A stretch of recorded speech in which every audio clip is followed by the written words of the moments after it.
Hey everybody, we are going to now look at the slope formula. The slope formula is a complicated little formula that actually isn't that complicated after you know how to deal with it and after you know what all of the values that is in there really mean. So slope, we've talked about it. It's the rise over the run in terms of graphs. So it's a vertical change versus a horizontal change. In terms of tables, we're comparing the y values and the change in the y values to the change in the x values.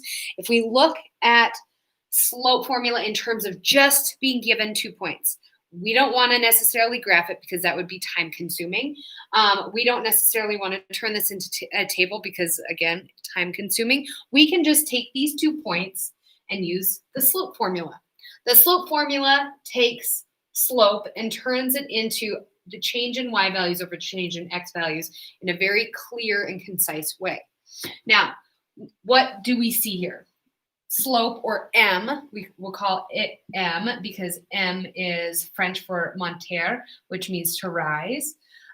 So slope m is equal to y sub 2 minus y sub 1 over x sub 2 minus x sub 1. Now, what does all that mean? Essentially, this is what it means. This is the y value of the second point, whichever you deem is the second point. This is our y value of our first point. Then we have our x value of our second point versus the x value of our first point. So let's put this into context of a real life problem, or of a real problem. So we have these 2 points, -2, 4, and 0, 2. I don't care which point you decide to turn into your first point or your second point. The biggest concept that I want you to focus on is the fact that one of them is a first point, whichever one you choose, and one of them is a second point, and each one has an x value and a y value in it. So I'm going to call this point right here my first point. This point right here will be my second point. So if this is my first point, I'm going to label this 2 up as my x1. This 4 is my y1. The 0 is my x2. This -2 is my y2. And I'm going to just label them up so I can see what values I can now compare.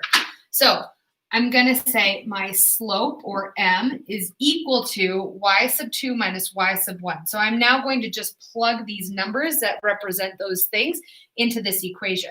So y sub 2 is -2. Notice my equation has a subtraction sign, so I'm going to add that in.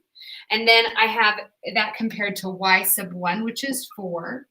Then I'm going to compare x sub 2, or 0, minus, again, my equation has a subtraction sign here, but my x sub 1 is also a negative number, so I'm going to make sure I add that negative in. I'm going to make sure I keep the fidelity of that particular value there. So it's minus a -2.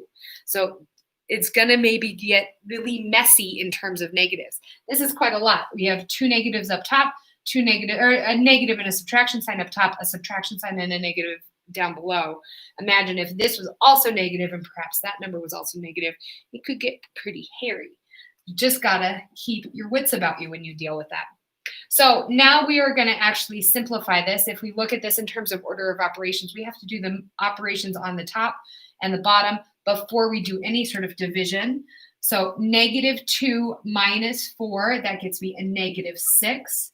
0 minus a -2. It's essentially addition. 0 plus 2 is 2. So -6 over 2, I can simplify that. I can divide the top and the bottom by 2, and I get -3 over 1, which I could also write as -3. Either one of these is correct, but choose one, okay? Don't just say like, both of these are great, fabulous. Be decisive and say, this is a correct answer, and that's the one I'm going to go with. Or you could say, this is my correct answer, and that's the one you're going to go with. Just be decisive, please. Either one of those does work, however. So I'm not going to be decisive. I'm going to allow you to put the ball in your court and say, I want to write it as rise over run, or I want to write it as an integer, okay? We're going to do a couple more problems so we can see this in action one or two more times. So let's do a little bit more practice. All right, so here's our next set of points. I'm going to say I have 8, 6, and 2, 3. And I'm going to do just this exact same thing again. I'm just going to practice it over and over and over. I know I have a subtraction sign in between both of these values on the top and the bottom, so I'm going to add that in. So I have 3 minus 6, my y sub 1, x sub 2, 2 minus my x sub 1, 8. And I'm going to do some math. 3 minus 6 gets me a negative 3. 2 minus 8 is a negative 6. I can now simplify this. Negative divided by negative is a positive number. So it's going to be positive, and I can divide by 3 on the top and the bottom. And I get 1/2.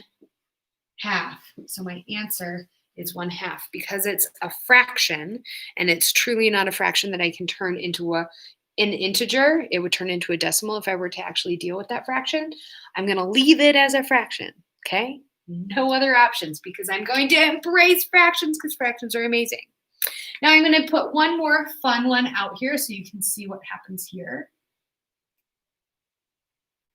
And we will do one more problem. Negative 2 or 5 or 5. So again, rise over run. We're going to look at y sub 2 minus y sub 1 over x sub 2 minus x sub 1. We're going to do the math. All right. Y sub 2 is 5. Y sub 1 is 5. That's kind of cool. X sub 2 is 4. X sub 1 is negative 2, so minus a negative 2. And now I'm going to simplify just like before. 5 minus 5, 0. 4 minus a negative 2 is really addition. 4 plus 2 is 6. 6 divided by 0 is 0. What does that tell you? Let's think of slope dude. What would he say if he saw a 0 slope? He'd say, this is 0 fun. Okay, so this is a horizontal line. Cool. These 2 points are on a horizontal line. Nice. So I now want you to practice the must-do problems for this particular lesson, and then take the exit pass when you are ready. If you have any questions, as always, just message me in Canvas or email me. Bye.